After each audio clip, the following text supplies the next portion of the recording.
For many around the world, George Soros is a special kind of evil. Wants these cities to fall apart. He wants crime to flourish. It's almost like he's an evil person in a Batman movie. All over the globe, the name George Soros is treated with disgust and derision. Soros, after all, made his fortune by breaking the Bank of England, and he didn't stop there. Many others blame Soros for crashing the Southeast economy through the same ruthless currency speculation. Soros is rightly considered a very sordid character all around the globe. But what precisely does George Soros believe? And what is he trying to do around the world? Well, that is what we, together, are going to find out.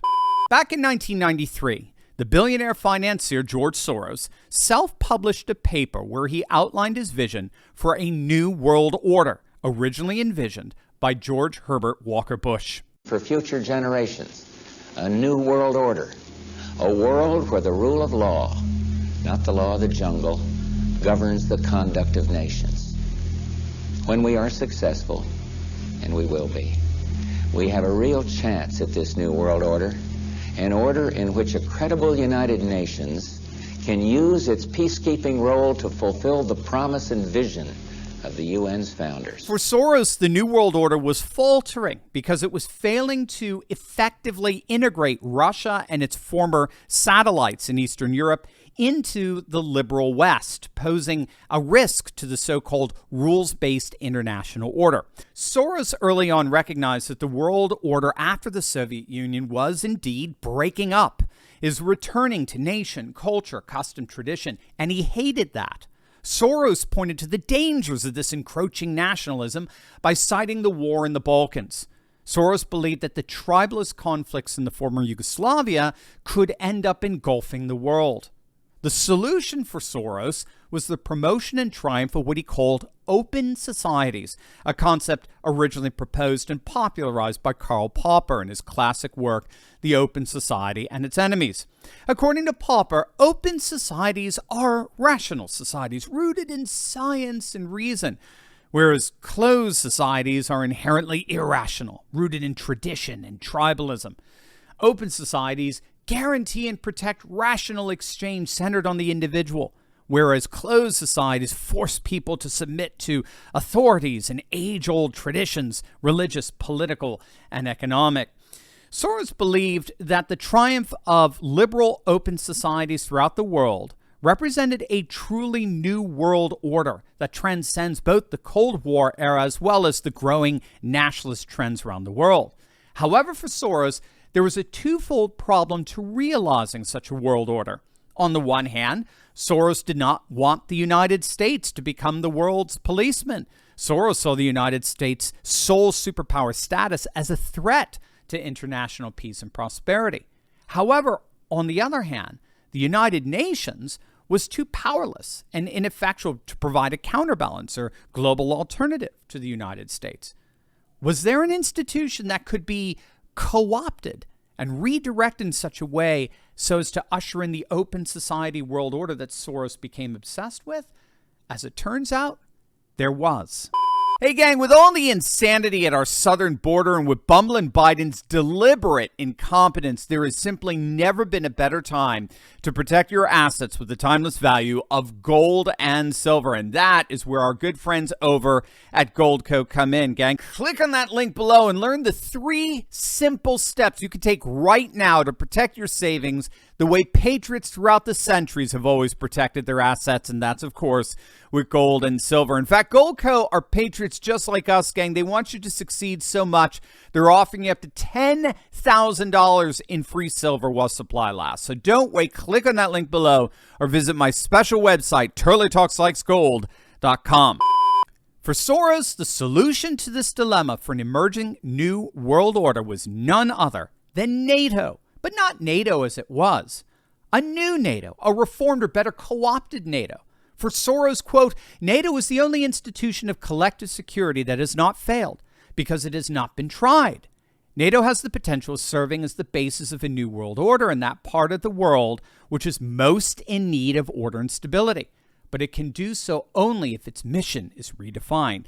Now, that part of the world, which is most in need of order and stability, was precisely the post-Soviet world. Soros recognized that Russia had no intention of allowing NATO to expand eastward, brushing up against its borders, but Soros ascribed that to nothing more than, quote, wounded pride of a once but no longer great power.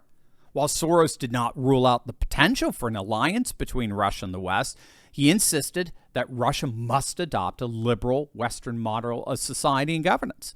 And the principal institution that would promote and indeed impose such a liberal model of society and governance was a new NATO. A NATO that was no longer an anti-Soviet alliance, but now the chief propagator and defender of Western liberal values throughout the globe. Soros was in fact not adverse to using military force, if necessary, to compel post-Soviet states to adopt liberal principles. Putting the matter succinctly, as far as NATO spread its influence, liberal values and open societies would inevitably follow.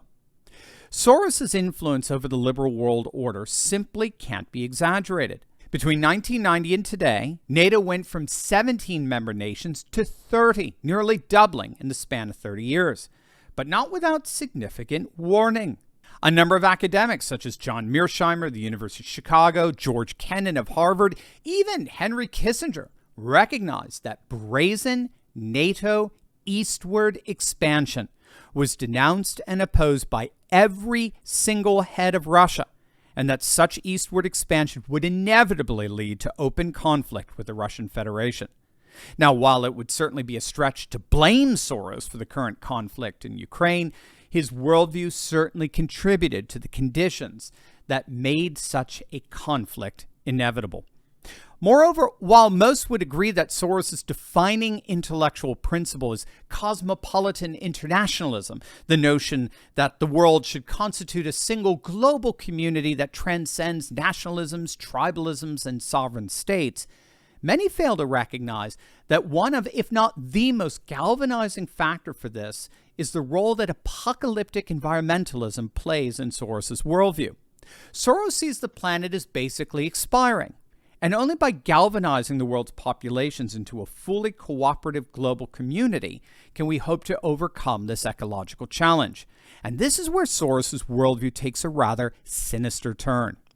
If, according to him, what's at stake is the very survival of our planet, then populations simply cannot be allowed to choose the wrong leaders to represent them.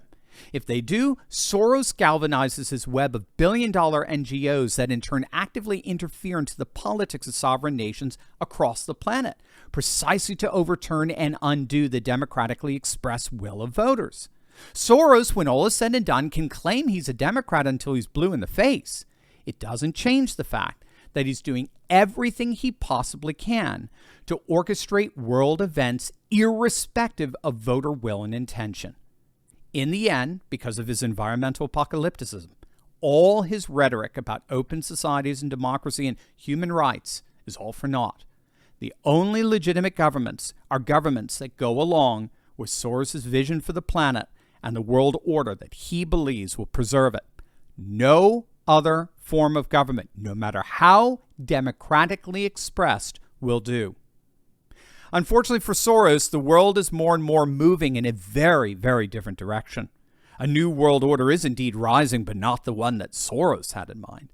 Increasingly, it's a world marked by an extraordinary return to nation culture, custom and tradition, and civilization. The liberal vision of Soros is being rejected increasingly by more and more populations who are rising up, fighting back, and restoring their national and civilizational sovereignty. For now, Soros will have to be content as a billionaire sitting in his penthouse, watching the world pass him by. Hey gang, I know what it's like to feel alone out there in these turbulent times, but I broke free.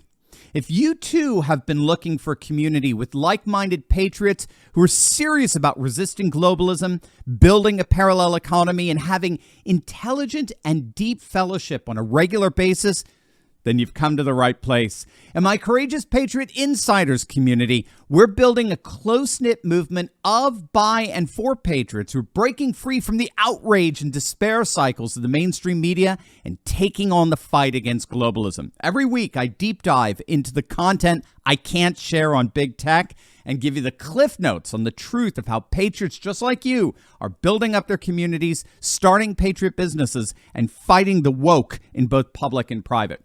All with a few history and political lessons from yours truly, of course. If you want to stop feeling alone as a patriot and stand together with this fast-growing community, be sure to click on the link in the description below. Don't wait. Join me and my Patriot Coalition today, and let's get fighting.